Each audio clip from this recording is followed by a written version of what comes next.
Welcome to the TLT Movement Podcast, a podcast for tomorrow's leaders today. It is the day after TLTCon 2022, and we've got one of our mentors here, Hope. Hello.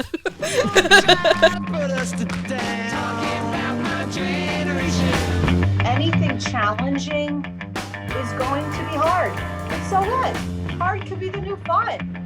Ask not what your country can do for you. Ask what you can do for your country. Who's going to carry the boats? Endeavor to persevere. If you want to be a good leader, you have to understand human nature. I never look back. It distracts from the now. Hi, Hope. So excited to be here. I'm excited that you're here.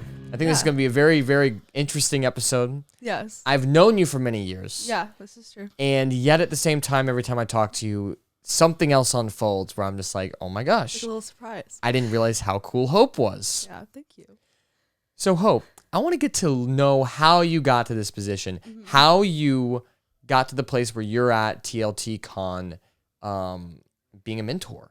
Oh my gosh. I mean, Wow. okay, so you've been to TLT before, correct? Yeah, so my first year was in 2016, and I went to 2016 and 2017, and then I count 2018, but I did the Europe trip, so TLTCon was actually in Europe kind of thing, and that was a month long, and that was so fun. So yeah, so and then back Is that the only time that you've been over there? to Europe. Yeah. No. So I've actually been to Europe a few times before that, just like for family and like mission trips and stuff like that. So yeah. When was your first time? Like in Europe or? Yeah. I went in, I think it was like 2015. I went to Europe and I really liked it. I went to Italy, I should specify. I went to Italy and I loved it. So both my parents are Italian, so I'm Italian.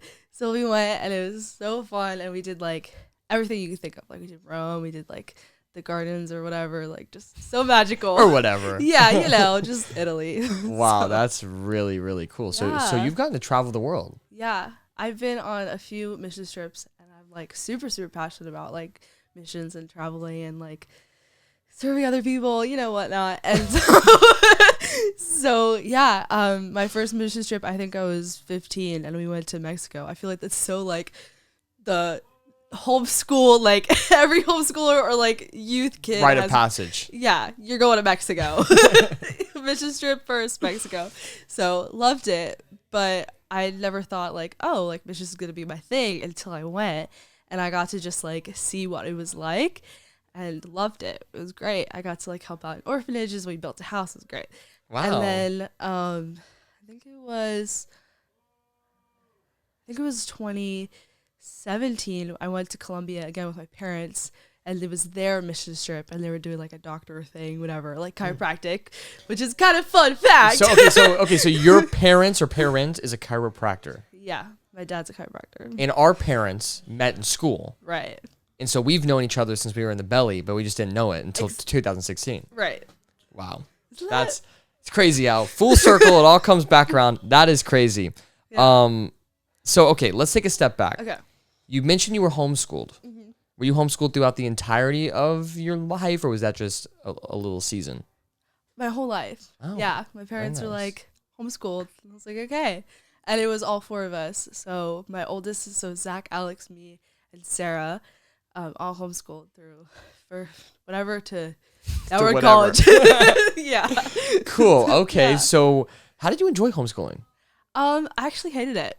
Really? It was not my strong suit, which kind of like shows a little bit of my testimony because, I didn't really have the best growing up. My brothers and my sister were very like good academically, except my brother, but that's another whole thing. But they were just like, they read a lot more sooner than I did. And it's like, I feel like there's this huge expectations as a homeschooler. Oh, you're going to get like straight A's because you're just at home and you're learning, you get all the answers. But for me, I didn't like start learning and start reading until I was like fluently. Until I was like embarrassing, like 10, because Embarrassing. it was like a struggle, and I feel like that's just what held me back with a lot of things. And it really was because I myself had a speech impediment, and like learning just disability and nothing was processing, and like that's just what put me in a really, really dark place. So you were diagnosed with some sort of learning disability. Yeah. By who? So by like my own doctor, which is my dad. Oh, did that put a strain on your guys' relationship at all? No, not really. I know that my parents are really loving and they do care about me a lot, but I just don't like the attention of like, okay, we're gonna hold you back because you're not getting it. And it's like, I'm the person where like you put a challenge in front of me, I'm gonna go for it.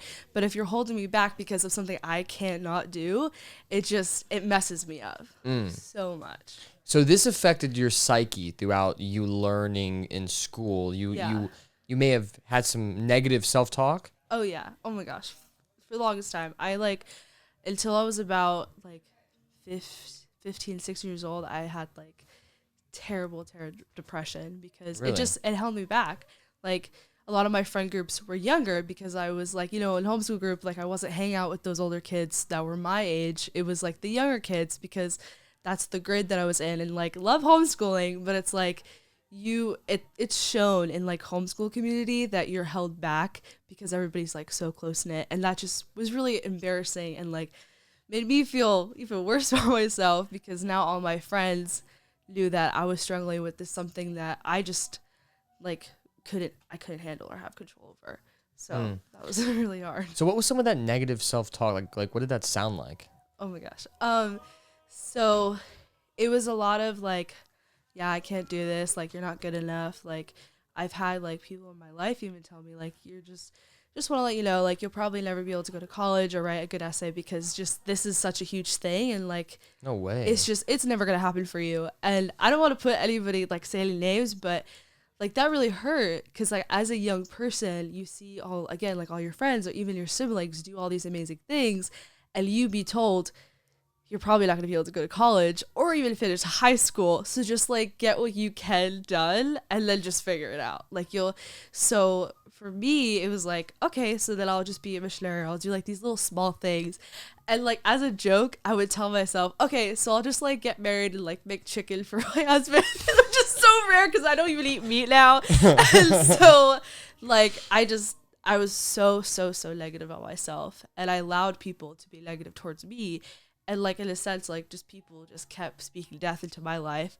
And honestly, I wasn't able to just feel like the love or spoken life over me. At least I wasn't allowing it to because I was such in a depression state. Yeah. So you felt like you were dumb. Yeah. People told you wouldn't go to college. You wouldn't graduate high school. Right. You just should probably think about cooking some chicken. Chicken, yes. Bunch of preferably chicken. fried. Yes. And then this caused you during your teenager years, 15, 16, to just be very depressy, Yeah. sad. Yeah. Ever get to the point where you're like suicidal? Yeah. So when I Really? was 12, I tried to commit suicide. And because I was done, like I felt like that child in the family that was like holding people back, because I'm not going to go into details of my family, but my family are pretty successful in like what they do. And Sure. like, I'm very passionate. My family's really passionate. And so to know that I wouldn't be able to amount to anything, I was just like, well, I don't want to hold anybody back. So really sad, like to think about it now, because I'm like, that's not where I'm at. But I definitely was suicidal. And like, I tried to commit suicide. At like 12? At 12. Wow. At 12. And that's like, what? And it's a real thing. It's a real thing. Like, you don't think, like, oh, it's 12. Like, no. Like, 12 years old. You're depressy. Yeah. I keep saying depressy, trying to minimize it, but it's definitely serious. So Yeah. what changed in your mind to just be like, you know what? I can do I can do this. this. Yeah. So 2016 came around. This is when you were 16. 16. Still depressed. So depressed. Back to the self-talk. I think a lot of it was to like, oh, I'm just gonna do the bare, like, not bare minimum of, but just like the sidelines of things.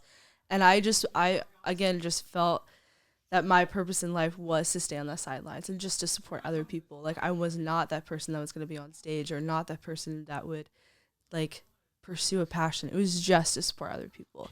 And like, that seems like a good thing, but like when you're really thinking about it, in a depressed stage with no one speaking life into you and no I don't know, does that make sense?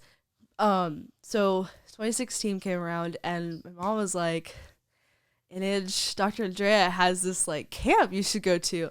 And I was like, okay, because I had nothing to do with my summer. Sure. So we came and we spent, this is the start of it, which is interesting. We came and we spent a few days here before camp started.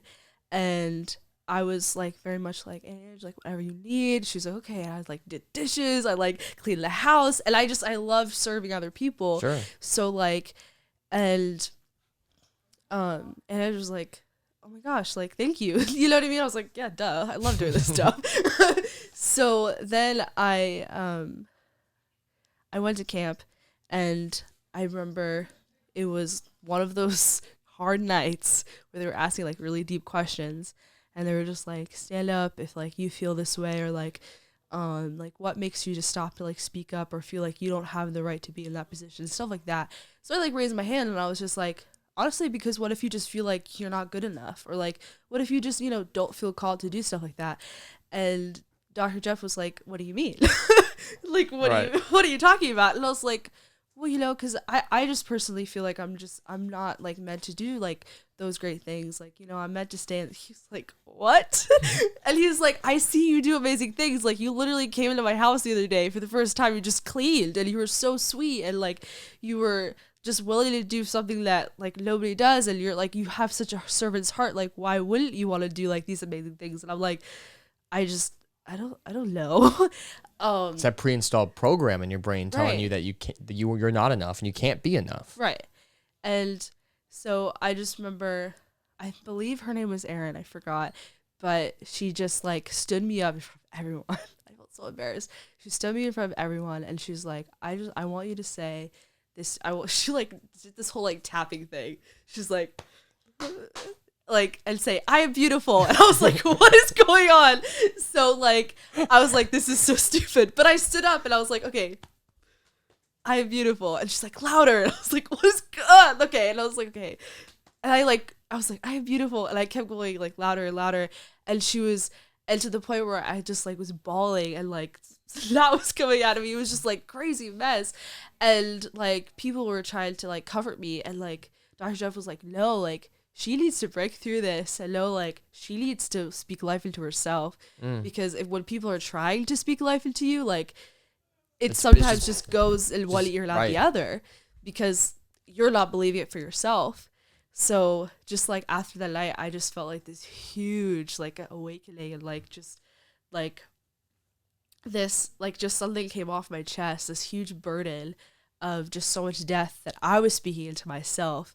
Until the moment I started recognizing and believing for myself that I can do great things and I can do the big adventure or whatever. So yeah. Wow. Isn't that crazy? Wow. So it really all happened in a day. It switched for you as far as the mindset goes to get you on track to be able to believe in yourself. Yeah. Now, did you end up going to college? So yeah, I went to college and actually, so in 2017, Dr. Andrea asked me to speak a teaching. So I did a teaching on love and I was like, wow, I really like this. And then the next year I went to the Europe trip in 2018 and I spoke more to kids in Scotland and I started getting on stage and talking to people about their identity and all these crazy things. I was like, what is going on? And then 2019, I actually went to Israel for 3 months and I lived there. What? And I got to speak to little kids and older women who are refugees and things like that. Can't go into details because Israel's a little strict. Sure. So and then in 2018 and then 2019 I went to Israel, and then in 2020 I went to college. And at first, I decided I'm just going to do the bare minimum. And then right before I went, my dad was like, why would you do the bare minimum? You're going to a school to do something you love. Why wouldn't you get the best degree? And I was like, you're right. So then I was like, I'm going to sign up for my bachelor's degree. And then my dad was like, you should do more. I was like, yeah. So I did my bachelor's degree in apologetics and leadership. And I was like, oh my gosh, I love this. And then, but I was like, money. And then money started not becoming things because like, of COVID? no, like money became an issue because I don't have money for 4 years for college. But what really, really helped me is like when people believe in you because you believe in yourself, they're going to help you out. Wow. So I like wrote an essay to my school and I was like, look, I believe in myself. I know this is what I want to do in my life. I want to get my bachelor's degree. But I need the money. And they were like, absolutely. Wow. So I like started getting these scholarships and then like, yeah. So just things started blossoming from there. Wow. So you, ever since 2016, that self-talk switched. Yeah. You now, the seed was planted. You began to believe in your health. Through Elevate Life and TLT, you describe these transformational events taking place, getting to travel to Scotland, Israel, standing on stage, speaking, realizing that you're capable, you're able, even though you grew up with this preconceived notion that you were unable, that you were a sideline character in your own life, that you were not worthy of even to love yourself. Right. Went from that to where you're at now.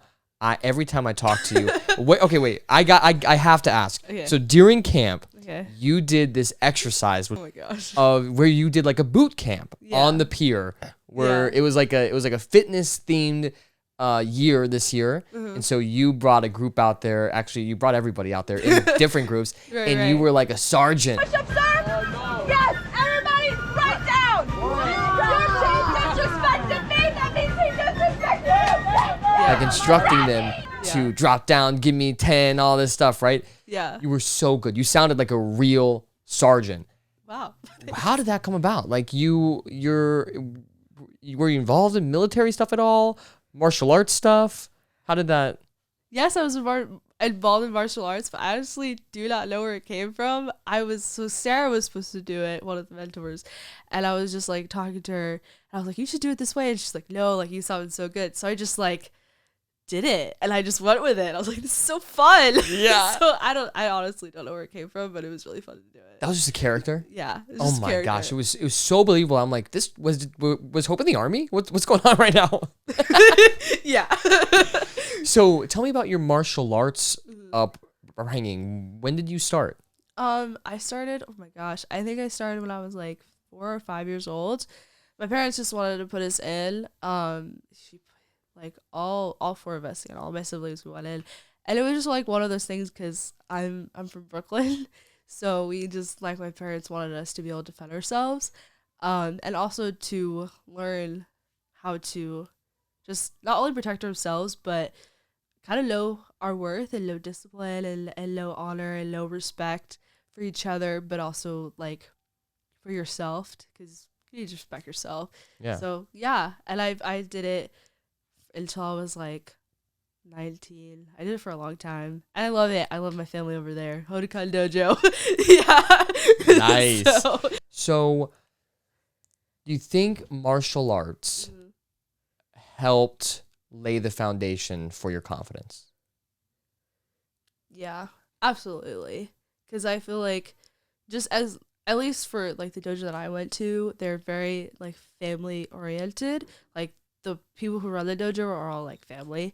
It's like it started with like husband and wife and their kids and like everything and their grandkids now and so yeah, because I feel like in a sense since I literally grew up with this Hodokan Dojo family, like they've always supported me in like everything and like supported me going to college and all these things, which was like so big because being homeschooled, it's like you don't really have a community unless you go out there and get it. Sure. So but this dojo really like helped me with my confidence and with just getting out there, and just anytime that I had like a question about just literally life stuff and they were like, oh, you can do it. Like you can kick that guy's butt, you can do this. It's Yeah, like, okay. I love that. Yeah. I love that. How important is family to you? Not just your immediate family, but family members that you kind of bring in over time, like the Hazims or like maybe the dojo. Yeah. Oh my gosh, family is so important because I feel like just for me, my morals is like community, fellowship is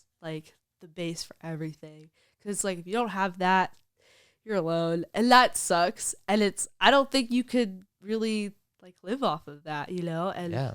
I was so fortunate to be able to grow up in a family who are so loving, so giving, and just so supportive of one another. And that's just kind of how I want to promote to like my family friends, like the Hazeems and like you guys, is like, Yeah. I want you guys to know, like, I love you guys, support you, and like respect you, and like whatever you gotta do, like do it. You know what I mean? Because like a supportive family and a loving family like lasts forever. That's just how I see it. Amen, sister. Yeah, it's awesome. Oh my gosh. Yeah, I love this TLT family that we have here. It's really, honestly, the best community of people I've ever met in my life. Yeah. I've moved around it every 2 years. I've traveled a lot, met so many people. Yeah. Through moving and all this stuff, I've learned to adapt to my environment and be able to make friends no matter where I am and be able to socialize. And yet, people that I was born knowing, the Hazeems and this whole group, the TLT group, it's been a part of my life now since 2016.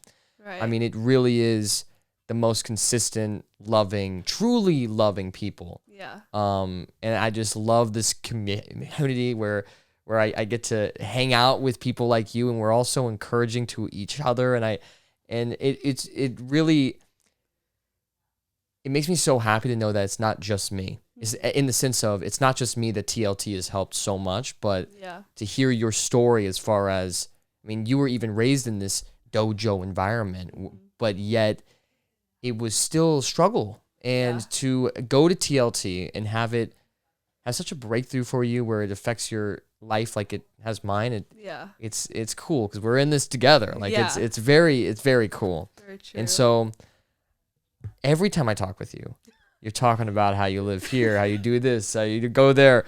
Tell me about California. So you went right from Brooklyn, New York to Cali. Yeah. Those are the only two spots that you've lived so far? I count Israel as a spot because I lived there for a little while. But yeah, so I went from like born in Brooklyn, New York to Israel to California, which was totally not expected because I actually want to live in California. I wanted to live in Arizona for some reason. But so what part of Cali? I live in like, they call it like SoCal or like Southern California. You know, that's the cool spot. Oh yeah. Oh yeah. Best beaches by far. Sorry about it. Yeah. And then closer to Mexico, which means like good Mexican like food. So oh yeah. Taco heaven down there. Oh yeah. So what brings you to Cali? So fun fact, my brother was supposed to go to Calvary Tahoe Bible College in like 2015. So we went there and we saw the whole campus and the school, and I really liked it. I hated it. I was like, this is so weird. It's like everybody's like lovey-dovey, whatever, because they're Christian. Yeah. And I was like, this is not for me. And then again, like I just never thought I would go to college, so I wasn't even thinking about that. Sure. So, and then when like the time came for me to even like remotely think about it, I was like, I don't know. So I actually wanted, this is a little embarrassing, but it's kind of cool. I wanted to become a ballerina. As your career. As my career. I was like, I'm going to be a ballerina at like 5'4", you know, perfect. Yeah, let's do this. Yeah, I was all in. And then, so I looked up schools in California and I was like, this is it. $50,000 a semester, I could do it. Yeah, easy. You know, to follow my dream. Exactly. Where there's a will, there's a way. So so my dad was like, what? So he was like, you know, being the sport dad he was, he's like, okay, like we'll put a lien on the house. Yeah, you know. I'll sell everything. Yeah, exactly. We'll just live in a trailer, you know. Yeah, sure. So like we prayed about it, and my dad was just like, I really don't think this is a good idea, and he didn't want to crush my dreams because this was like my whole thing. Like besides karate, I was like in dance since I was like 3. So I was like, this is my dream, Dad. Like, don't take this away from me. And so he was like, I really think you should try to do like a smaller school. So I was looking at like Bible colleges, and so Calvary came up again. I was like, no, Dad, I don't want to do this. And he was just like, just look. So I looked it up again, and I like started praying about it, and I felt like so much weirdly a lot of peace about it. And I was like, okay. So I applied and I got accepted like within a month later. And I was like, Nice. oh, okay. So I guess this is happening. And then, yeah, and I went there and I just can't leave California now. So have you graduated Calvary, or are you just still in school? So I graduate actually December of this year. Congratulations. I'm so excited. Yeah. Yeah. So in apologetics and in leadership training, all this type of stuff that we do at TLT. Yeah, pretty much. Very cool. Which was not on purpose. So that's kind of, there we go. It all is Just cohesive. Full circle. Yeah. Wow, that's very cool. What's your favorite thing to do there, hobby wise, like outdoor wise, maybe like? It's just so beautiful. I love going to the beach.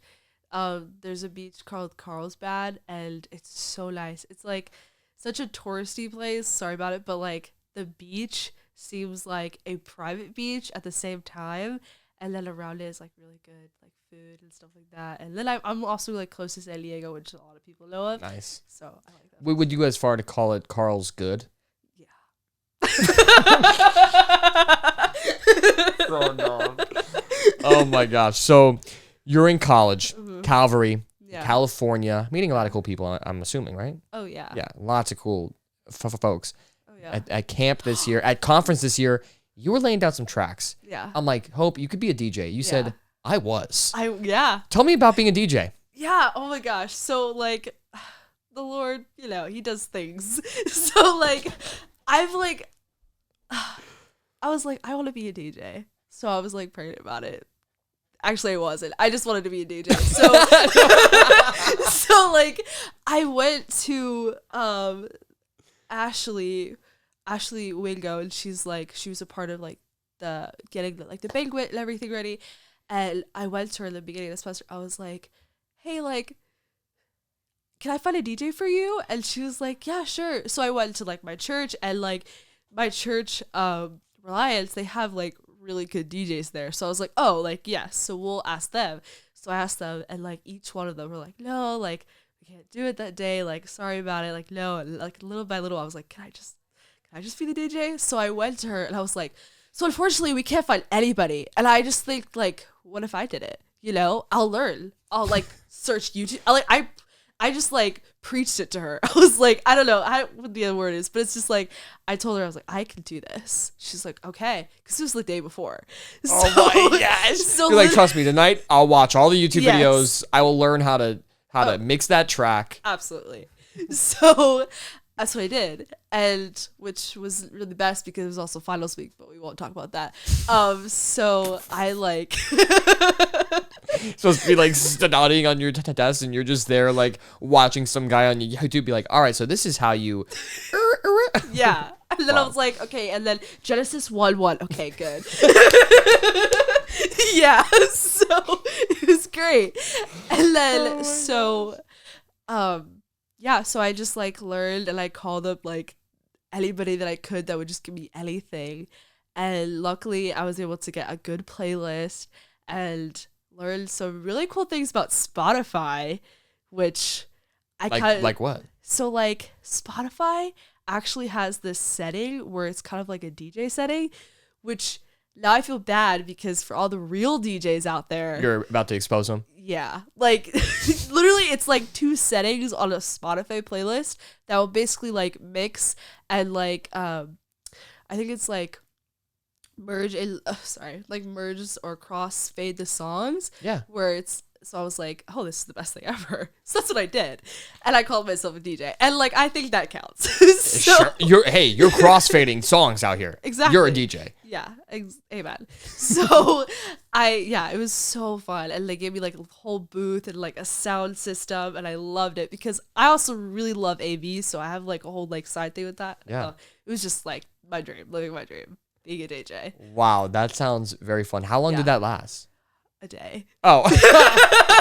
You told me you were a DJ in college. I thought like you went from there and we're like, okay, then I started doing clubs, and then it just got crazy. I went through a drug thing, and I came out of it. Oh but yeah, praise the Lord for that. Yeah, that was me. that's what I was expecting. But no, Yeah, just one just day. one day. But you got it lit up. Oh, You lit up TLT Con. Oh, It was just one day after our sessions, It was actually after the longest day of the whole week. Yeah. We woke up at like 5:30.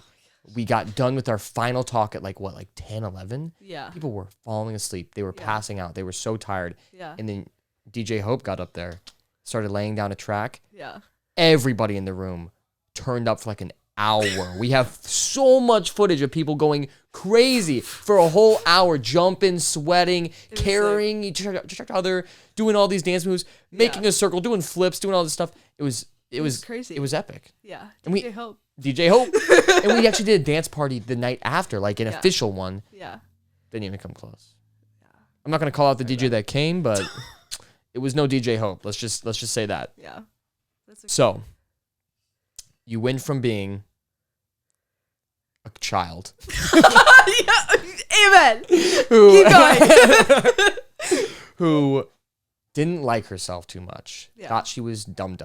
Yeah. Came out of it. Yeah. Decided, you know what? I can do anything that I put my mind to. Absolutely. I'm not going to let these labels like learning deficient Yeah. or all that. Those labels. No need to wear them like a badge. Get them out of here. There we go. You then are traveling the world. Yeah. You're moving to different states across the country. You're DJing. Yeah. You're leading people. What's next for Hope? Wow. I have so many things I want to do in life. It's crazy. But some of the things that I've been really like praying about and just like honing in on is I would love to have like my own businesses. And two of them would be a tea company because I love tea and I think it's so beneficial for our health. And then I would like a film production studio business. Yeah. That sounds right up my alley. Oh, Everything you just said. Oh yeah. You trying to collab? Let's do it. Freaking go. So what got you into film? So, funny story. It's not really funny, it's just straight. So, when I was younger, me and my siblings just loved making films, especially my older brothers, because they had like the iTouches with like the iMovie on it, and we would just make films. Classic. It was so fun. Yeah.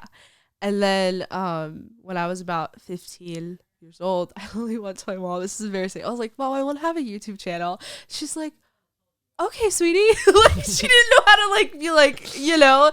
And I was like, no, like I'm really serious about it. And I love my mom. It's just like whenever I ask her serious things, it's just sometimes she's just like, I don't know why you just go and do it like every normal child, but I just had to ask her. So sure.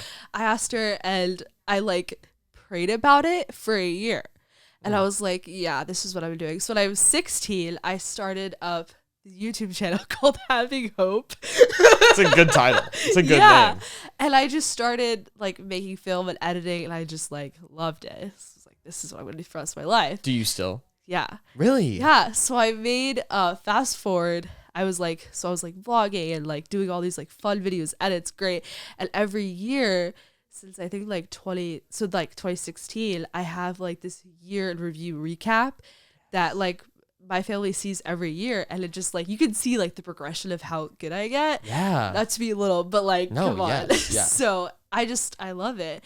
And the last one I did, I think was like the best one I ever did.